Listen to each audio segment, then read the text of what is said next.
Back when gardens had to feed the whole family, folks didn't rely on plastic tools or even electricity. They used what they had, scraps from the kitchen and a whole lot of wisdom. The most powerful gardening secrets aren't found in expensive gadgets or complicated techniques, but in some remarkable tricks used by your grandma. She used simple things like old newspapers and eggshells to turn small spaces into overflowing gardens. And it all started with items you'd normally throw away. Let's dig into 27 ways your grandma grew more food from less work. Number 27. The Potato Tyre Method.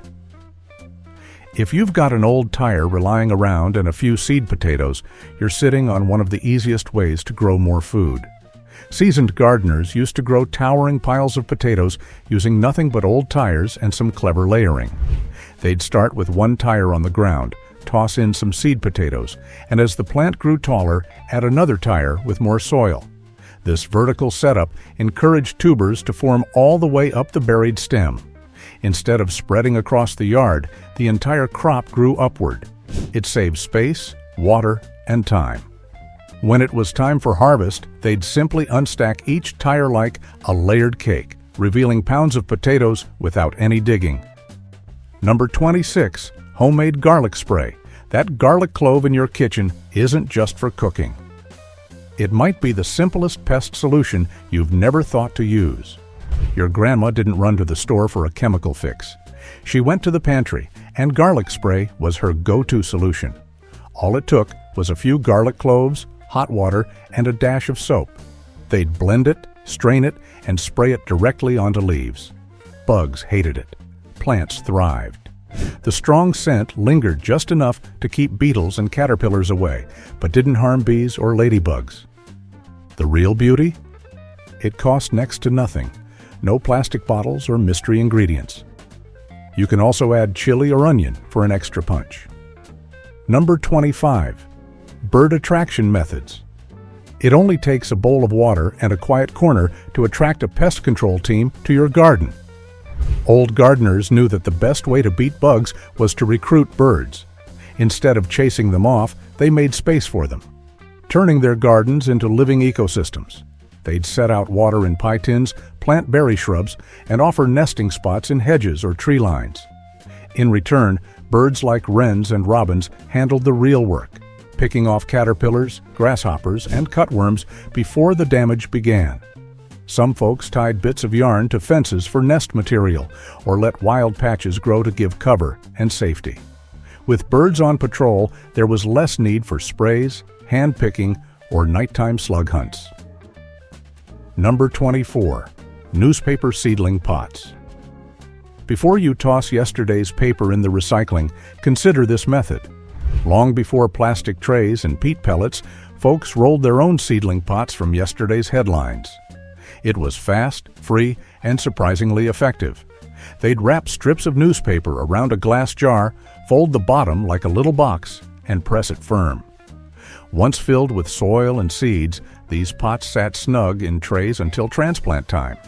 And when that time came, there was no need to disturb delicate roots. Just drop the whole pot into the ground. The paper broke down naturally, feeding the soil and reducing transplant shock. It also kept costs near zero. No waste, no fancy gadgets, just a little creativity and a lot of resourcefulness. Number 23. The banana peel secret. Next time you finish a banana, don't head for the trash, because what you're holding could feed your garden better than store-bought fertilizer. To your grandma, banana peels were fertilizer, especially for tomatoes, peppers, roses, and squash. She'd bury peels under transplants or chop them into rings and tuck them around the roots. As the peel broke down, it slowly released potassium, phosphorus, and calcium. Exactly what fruiting plants crave. Some folks even soaked peels in jars of water for a few days to create banana tea, a mild liquid feed that gave plants a real lift. But it wasn't just about nutrients. Peels improved microbial life, encouraged earthworms, and held moisture in the soil. And all of it came from something most people threw away. Number 22. Strategic sunflower placement. Drop a few sunflower seeds along your garden's edge, and you might just see magic. Seasoned folks knew that where you placed your sunflowers could shape the whole garden's success. These towering plants weren't tossed randomly around. They were used as windbreaks, shade makers, and natural trellises. By planting them along the garden's edge, gardeners could block harsh afternoon sun from wilting tender crops like lettuce and spinach. They'd protect beans and tomatoes from strong winds, too. Vining crops like cucumbers or pole beans were often planted near them to climb their thick, sturdy stalks, saving the need for trellises altogether. Sunflowers also drew in pollinators by the dozen: bees, butterflies, and even birds. While the petals grabbed attention, the center disc provided nectar and later seeds. Birds that came for the seeds often stayed to snack on pests like cabbage worms or grasshoppers. Number 21. Mulch Mastery. There's nothing glamorous about mulch, but ask any old gardener, and they'll tell you it's one of the most powerful tools in the shed. Whether it was dried leaves, straw, sawdust, or even yesterday's grass clippings, mulch was the go-to solution for just about everything. They didn't buy it in bags, they made it. Raked leaves in fall became winter mulch. Straw from the chicken coop did double duty in summer. By layering it over beds, paths, and around plant bases, they locked in moisture, smothered weeds, and kept soil cool during heat waves. Mulch also reduced soil erosion, discouraged pests like slugs, and helped regulate temperatures during spring frosts or late summer scorches. Some folks even layered newspaper beneath it for extra weed control. Over time, all that organic matter broke down and enriched the soil, cutting down on the need for fertilizers. Number 20. Cold frames from reclaimed windows. If there's an old window sitting in your shed or garage, you've already got the first piece of a mini greenhouse. Your grandparents used nothing but scrap wood and salvaged windows to build cold frames. These turned into mini greenhouses that captured the sun's warmth and stretched their harvests. A cold frame is basically a low, box-shaped structure with a sloped, clear lid. That lid was usually an old house window or storm pane that someone was throwing out. These repurposed frames let in sunlight, trapped heat, and kept out wind and frost. Inside, they'd grow lettuce, kale, carrots, or even start seedlings weeks before the last frost. Set against a south-facing wall or low to the ground, they worked without electricity or irrigation. On sunny days, folks would prop them open slightly with a stick to let out excess heat. At night, they'd close them tight to keep crops protected. It was one of the simplest ways to get more food without more effort, and it cost nothing but a few nails and a bit of scavenging. Number 19. Clay pot irrigation. Long before drip hoses and timers, your grandma had a trick for watering that was almost effortless. It involved nothing more than a couple of clay pots buried in the soil, a method known as olla irrigation. You'd bury a porous clay pot up to its rim between plants, fill it with water, and cap it with a flat rock or a plate. Slowly, moisture would seep through the pot walls directly into the surrounding soil, giving plants a steady, deep drink right at the roots. This method saved time and water, especially in dry areas where every drop counted. It also meant fewer fungal issues since water never touched the leaves. Plants grew stronger, deeper roots because the soil stayed consistently moist below the surface. Number 18. Nature's bug blocker, Diatomaceous Earth. That fine white powder you've seen in garden shops? It takes only a pinch of it to protect your plants without a single spray bottle. Made from crushed, fossilized algae, this fine dust looks harmless, but it's deadly to soft-bodied insects like slugs, ants, and earwigs. They'd sprinkle it around plant bases, garden borders, and even across chicken coops. The sharp particles, microscopically speaking, cut into the exoskeletons of bugs, dehydrating them without using chemicals or poison. It was especially helpful in damp areas where slugs ran rampant. Unlike sprays that wore off with rain, a fresh dusting of diatomaceous earth kept working until it was washed away. And even then, folks just reapplied. It didn't harm birds, pets, or humans, and it was safe to use around edible crops, especially if applied early in the morning or after watering. Number 17. Eggshell Method.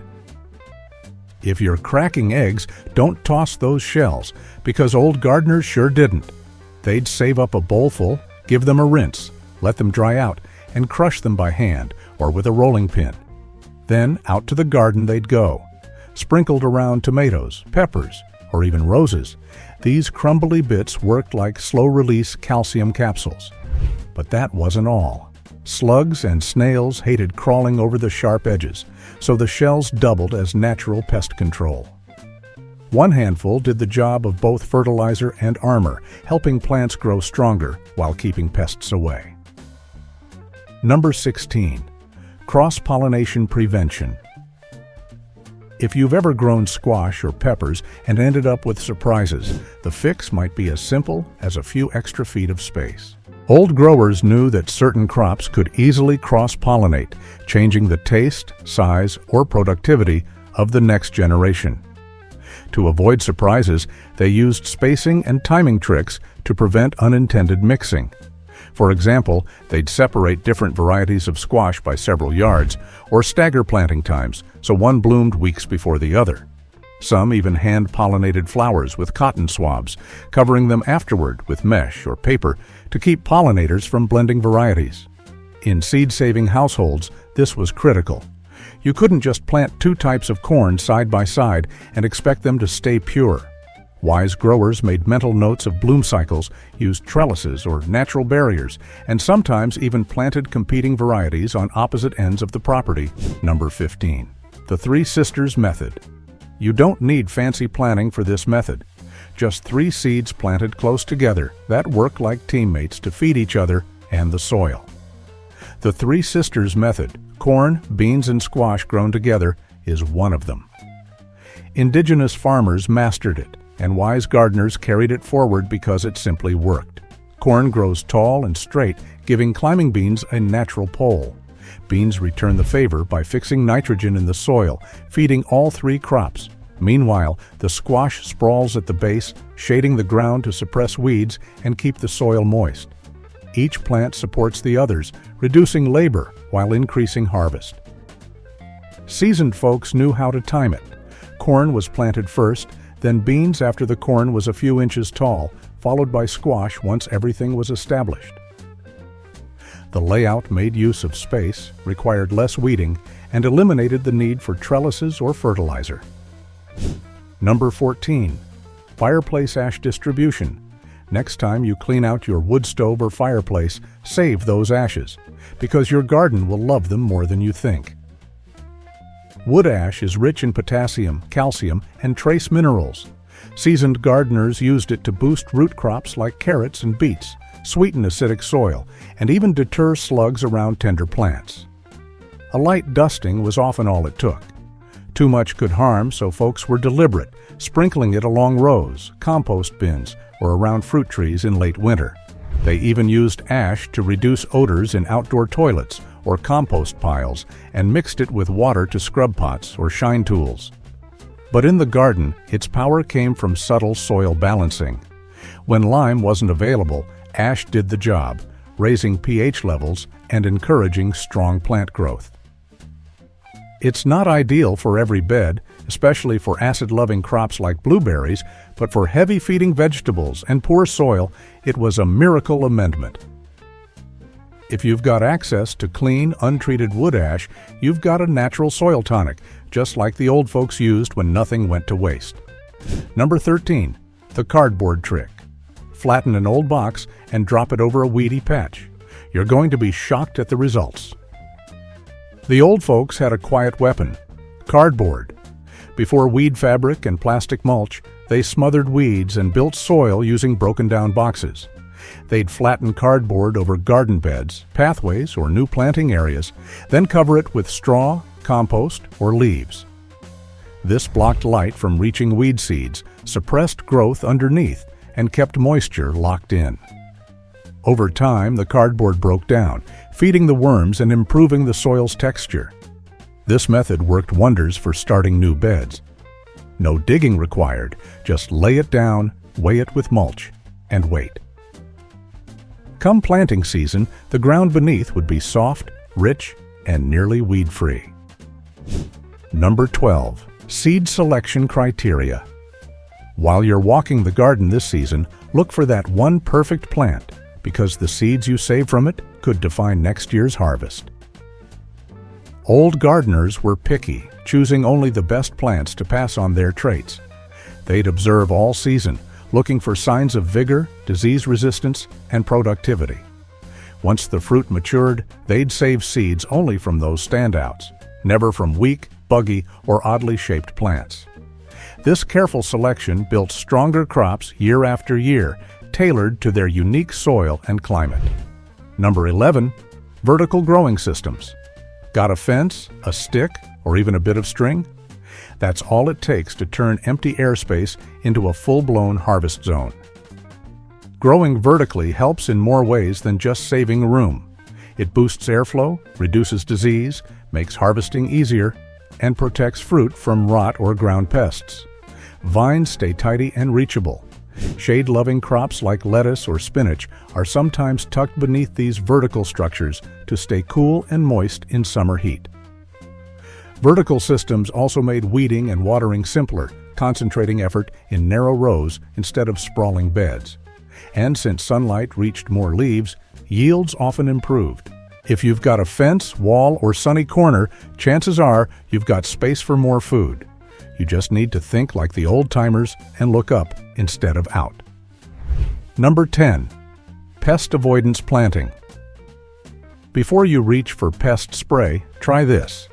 Planting the right neighbor might be all it takes to keep your veggies untouched. Old folks were strategic about what went next to what, especially when it came to deterring pests. They knew some plants worked better as neighbors than others, and used that knowledge to reduce problems before they started. They'd plant onions and carrots together to confuse root flies, or mix marigolds among tomatoes to keep nematodes and aphids away. Basil wasn't just for flavor, it kept hornworms at bay. Nasturtiums lured aphids away from beans and cabbages like a floral decoy. Seasoned gardeners used scent, timing, and spacing as tools. Strong-smelling herbs near leafy greens, deep-rooted plants alongside shallow ones. Even flower borders weren't just for show, they were chosen to draw pollinators and predators alike. Number 9.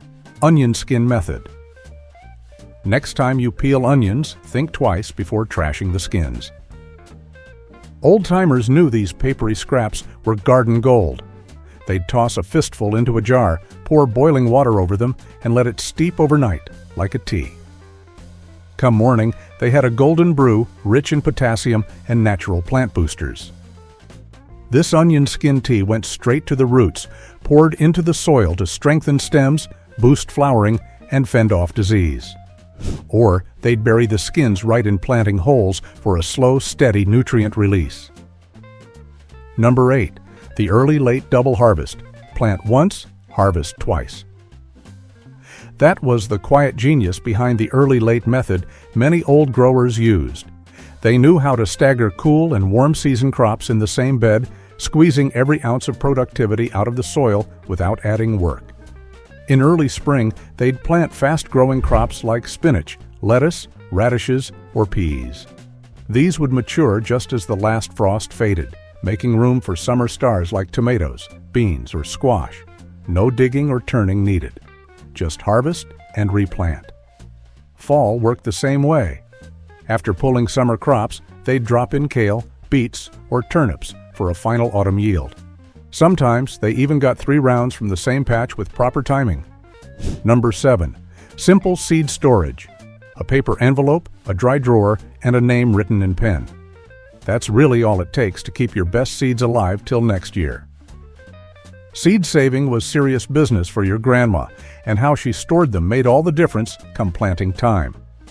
Once the seeds were cleaned and dried, they were labeled clearly and tucked into dry, dark containers, often old envelopes or glass jars with tight lids.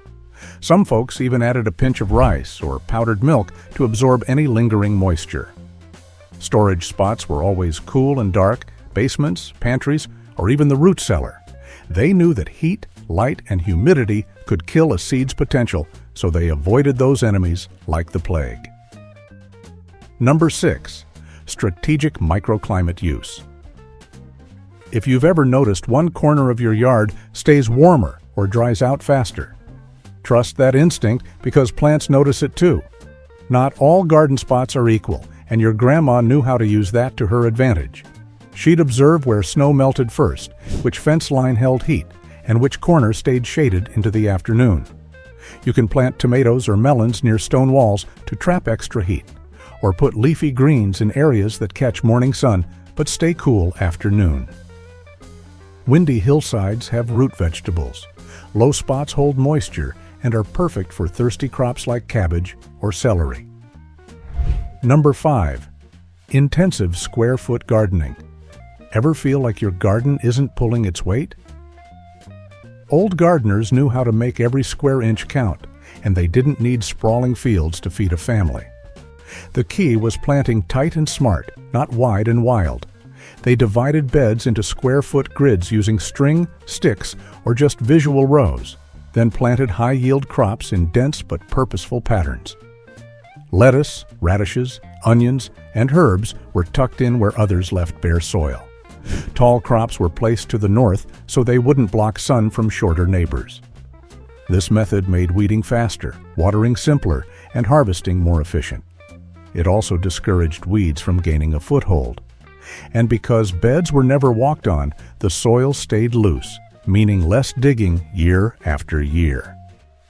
Number 4. Morning watering rule. If you're already up making coffee, your plants would love a drink too. And morning watering could be the one habit that changes everything. Morning watering keeps plants healthy, pests down, and diseases at bay. By watering early, moisture has time to soak into the soil before the heat of the day. Plants drink deeply without losing water to evaporation. And wet leaves? They dry quickly in the morning sun, reducing the risk of mildew, rot, and fungal outbreaks. Even better, early watering keeps roots cooler throughout hot afternoons. That meant less stress for the plants and fewer signs of wilting by midday. Folks also used morning hours to spot trouble, bugs, droop, or signs of disease. While everything was fresh and visible, even during droughts they conserved water by using soaker hoses or watering low and slow at the root base. They weren't wasting water on leaves or runoff. Number 3. The hotbed technique. If you can pile compost and cover it with a window, you've already unlocked one of the oldest tricks for growing in cold soil. Old folks called it a hotbed, a small insulated garden powered by compost and manure heat instead of electricity. Here's how it worked. They'd dig a shallow pit or build a raised frame, fill it with layers of fresh manure and straw, and cap it with a few inches of soil. As the manure decomposed, it created warmth from below, turning cold soil into a cozy spot for lettuce, radishes, or early carrots. To hold in that warmth, they placed old windows or storm panes over the bed like a lid, creating a mini greenhouse effect. Some lined the inside with hay bales or bricks to trap even more heat. This setup could extend the season by weeks, sometimes months, especially in cooler climates. The plants stayed toasty underneath while snow blanketed everything around. Number 2. Frost protection methods. Don't let the forecast scare you, because with one old towel, bucket, or sheet, you can shield your crops from a sudden freeze. The old gardeners didn't panic. They'd drape old sheets, burlap sacks, or newspapers over tender plants the night before a cold snap. Some even used upside-down buckets, glass jars, or milk jugs to create tiny heat-trapping domes. These covers were removed the next morning to let in sunlight and avoid condensation damage. Frost-sensitive seedlings were often planted near stone walls, compost piles, or against sun-facing structures that radiated warmth into the evening. Windbreaks made from hay bales or wooden slats helped block freezing gusts from stunting crops. For perennials, they'd heap mulch or straw around the base, especially on grafted trees or over strawberries. They even timed plantings around frost patterns, avoiding vulnerable transplants during risky windows. Number 1. Coffee grounds for acid-loving plants. Once you've made your morning brew, don't throw out those grounds. Your hydrangeas, blueberries, and roses are just waiting for them. Old gardeners found ways to repurpose everything, including their morning coffee. Acid-loving plants like blueberries, azaleas, hydrangeas, and even roses thrived with a sprinkle of used grounds at their base. These grounds added a gentle acidity to the soil and released nitrogen as they broke down. That made for greener leaves, stronger blooms, and richer soil texture. They didn't dump huge amounts, just a thin layer mixed with mulch or worked into the topsoil. Some folks brewed a second pot with leftover grounds and used that cooled, diluted liquid to feed seedlings or potted plants. Others added grounds directly to the compost to balance out the carbon-heavy materials like leaves or straw. Worms loved them too. In worm bins or garden beds, coffee grounds helped build thriving soil communities. But the trick was moderation. Too much could compact the soil or skew pH too far. Which of these old-school garden tricks do you plan to try next? Let us know in the comments below. Subscribe if you learned something new, and enjoy your day.